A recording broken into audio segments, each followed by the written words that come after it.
लो, मैं अपनी तरफ से नहीं कह रहा हूं। जब ये बातें मैं करने लगता हूं तो लोगों को ऐसा लगता है कि ये गढ़ करके बोल रहे हैं। मेरे अंदर इतना दिमाग नहीं कि मैं गढ़ के बोलूं। पढ़कर जितना पढ़ा है उतना भी नहीं बोल पाता तो गढ़ने की फुर्सत कहां से लाऊं। हाँ, ये भी लोगों को फकी अबुल लैस समरकंदी ने लिखा अपनी किताब में। मैं जो रिवायतें पढ़ रहा हूं वो सारी रिवायतें मैं आपको बता सकता। और आजकल तो मैं पीडीएफ में लेके चलता हूं, इसलिए कि मुझे पता है कि मेरी गुफ्तगू कुछ लोग सुनने आते हैं, कुछ सूंघने आते हैं। तो सूंघने वालों को भी मैं चारा पेश कर सकता हूं, कोई तकलीफ की बात मुझे नहीं है। मेरी जिम्मेदारी है, बताऊंगा आपको। हाँ, तो फकी अबुल लैस समरकंदी ने, उलमा से कहता हूं, अल्फाज मेरे तब्दील हो सकते हैं रिवायत बयान करते वक्त, मजमून नहीं बदल सकते। इसीलिए मैं एहतियातन कहता हूं कि मैं अपने अल्फाज के जामे में पेश कर रहा हूं ताकि एहतियात भी मलहूज रहे, क्योंकि फिक्र इमाम अहमद रजा में पाबंद करती है। हाँ, हम कहीं रहे, हम हर जगह फिक्र रजा के पाबंद। जब गुंबदे खजरा की छांव में हम फिक्र रजा नहीं छोड़ते तो पाली आकर, राजस्थान आकर फिक्र रजा के। हाँ, और ये बात है कि फिक्र रजा किसी के घर की जागीर नहीं है। फिक्र रजा हर आशिके रसूल की आवाज है। और फिक्र रजा ये है, उन्हें जाना, उन्हें माना, न रखा गैर से काम। लिल्लाहिल हम्द, मैं दुनिया से मुसलमान गया। नारे तकबीर, नारे रिसालत, सुन्नी दावत इस्लामी, मसलके आला हजरत। सुभान अल्लाह, सुभान अल्लाह। और हमारी बयातें भी मौकूफ है फिक्र रजा पर, और हमारी खिलाफतें भी मौकूफ है फिक्र रजा पर। अगर हम रात के अंधेरे में भी फिक्र रजा से बगावत करें तो किसी को निकालने की जरूरत नहीं। बयात भी जाती है, खिलाफत भी जाती है। हमें तो धंधा ही नहीं करना है, हमें तो ये निस्बतों का ख्याल करना है। अगर कादरी बन के जाना है तो हमारे मुर्शिदों ने हमें पाबंद किया फिक्र रजा। हम फिक्र रजा के पाबंद हैं इंशाअल्लाह, और पाबंद रहेंगे। अगर पाली वाले कुछ बच्चों को जो स्कूल कॉलेज में पढ़कर थोड़ा हम पर शक करते हैं कि हम फिक्र रजा के पाबंद नहीं है, तो मैं कहता हूं मेरे पाली के भाइयों, कयामत में देख लेना ना, कुदरत खोल देगी कौन फिक्र रजा के साथ वफा करता था, कौन फिक्र रजा के साथ तिजारत करता था।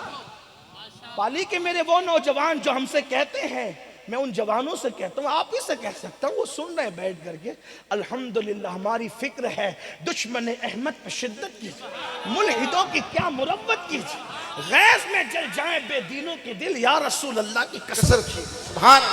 सूबा बदलने पे हमारी बोलियां नहीं बदलती।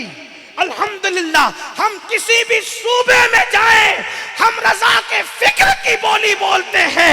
दुश्मन अहमद पे शिद्दत कीजिए, मुल्हिदों की क्या मुरव्वत कीजिए, गैज़ में जल जाए बेदीनों के दिल, या रसूल अल्लाह की कसरत कीजिए। शिर्क ठहरे जिसमें ताज़ीम हबीब, उस बुरे मजहब पे लानत कीजिए, कीजिए चर्चा उन्हीं का सुबह शाम, जाने काफिर पर क़यामत कीजिए। हाँ, शुरू में ऐलान किया था कि हज़रत आएंगे तो मेरी गुफ्तगू मुकम्मल होगी, लेकिन मैं उस मंजिल पर आ गया हूँ तो मैं चाहता हूँ कि मैं आपके सामने जो है वो एक दो बात रखूँ। हालांकि मेरे अंदर इतना हौसला नहीं कि मैं अपने कायद, अपने अमीर के सामने कोई गुफ्तगू कर सकूँ, क्योंकि मैं उनके सामने गुफ्तगू में बेअदबी से करीब समझता हूँ। लेकिन एक से दो बात, फ़िक्र रज़ा इसलिए छोड़ी नहीं जा सकती कि फ़िक्र रज़ा मोहल्ला सौदागिरान की फ़िक्र नहीं है, सिर्फ फ़िक्र रज़ा 1450 साल के सवाद आज़म के अकीदे का इतने मजमुआ निचोड़ कर इमाम अहमद रज़ा ने पेश फरमाया, इसलिए वो छोड़ा नहीं जा सकता। और वो फ़िक्र यही है, दुश्मन अहमद पे शिद्दत कीजिए, मुल्हिदों की क्या मुरव्वत कीजिए, उन्हें जाना, उन्हें माना, ना रखा गैर से काम। लिल्लाहिल हम्द, मैं दुनिया से मुसलमान गया। ये हमारे अमीर को आप देख रहे हैं। एक बात, अब हमारे कायद को आपने पाली वालों ने देखा, मैं पहली मर्तबा भी आया था तो अमीर मोहतरम के साथ आया था।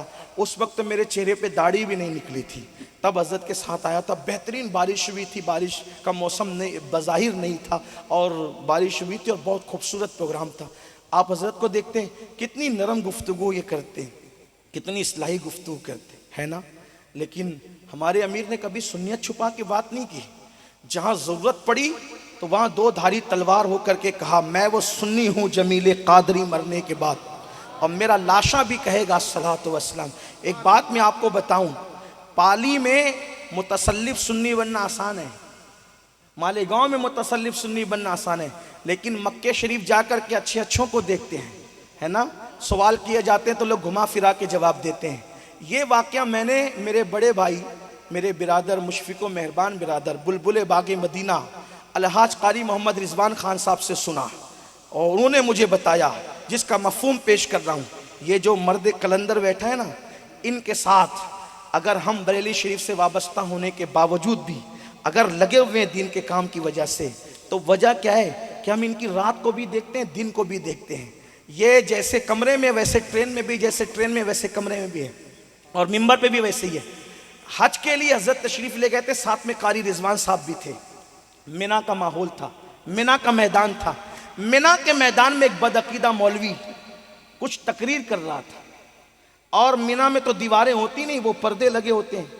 उसने तकरीर करते करते अल्लाह के रसूल की शान में गुस्ताखी की।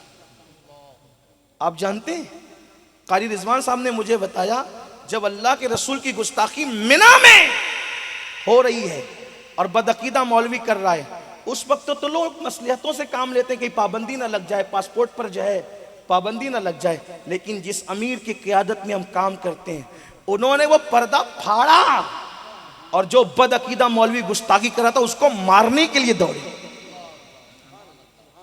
इतनी नरम तबीयत की शख्सियत के लिए आप कभी ये तसव्वुर कर सकते हैं, मारने के लिए दौड़े होगे तो क्या हुआ होगा।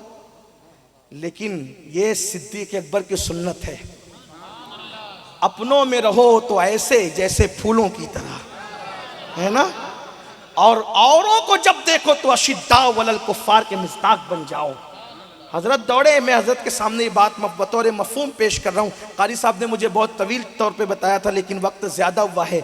आप बताएं, ऐसा शख्स जिस काफिले की क़यादत कर रहा हो कि जो मिना में एहराम के अंदर है, मिना के अंदर, मिना की सरजमीन, मिना की सरजमीन पर आप जो हैं मिना में अगर दौड़े कपड़ों को समेट कर मारने के लिए किसी को गुस्ताखी की बुनियाद पर, तो उस कायद के पीछे चलने वाले क्या कभी ये फिक्र के हामिल हो सकते हैं कि हम अपनी सुन्नियत को छुपाएं?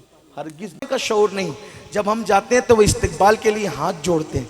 ऐसी ज़मीन पे जाके 5 घर है मदरसा कायम किया, 3 घर है मदरसा कायम किया, और आपके पाली में इतना बड़ा इदारा कायम किया, अमजदी मस्जिद कायम की।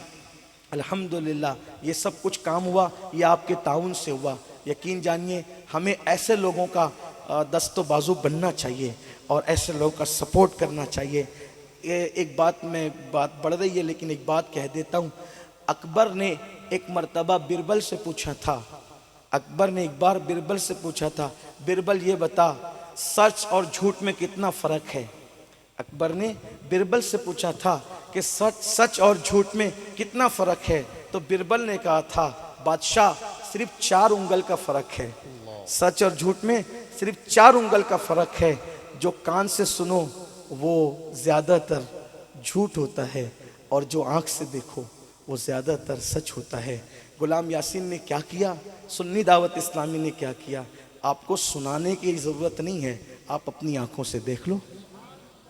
और अल्लाह इन्हें सलामत रखे, जब ये दुनिया से जाएंगे तो अपने सीने पर ये इदारा नहीं लेकर के जाएंगे, ये तो कौम के लिए छोड़ करके जाएंगे, और मज़ीद बड़े मंसूबे भी हैं। इसलिए आपसे मेरी गुजारिश है कि आप सुन्नी दावत इस्लामी के दस्तो बाजू बनिए। अगर दूर नज़दीक से लोग आएँ तो मेरी गुजारिश है, फ़िक्र रज़ा की, एहया इश्क़ रसूल की इस तहरीक को अपने इलाकों में, अपने देहातों में, अपने शहरों में इसकी ब्रांचेस को कायम करें, ताकि मोहब्बत रसूल का पैगाम जो है वो आम होता रहे। इस तहरीक का मकसद न ओट न नोट न शख्सियत परस्ती है। इस तहरीक का मकसद एक ही है, भटके हुए आहू को फिर सुए हरम ले चल। इस तहरीक का मकसद एक ही है, कुव्वते इश्क से हर पस्त को बाला कर दे, दहर में इसमें मोहम्मद से उजाला कर दे। इंशाअल्लाह पहले हज़रत की गुफ्तगू होगी, फिर हम दस्तार करते हैं। मेरी गुजारिश है कि पहले हज़रत की गुफ्तगू करवा लें। बहुत खूबसूरत माहौल है, पाली वालों ने बहुत अच्छा माहौल बना रखा है सुनने सुनाने का।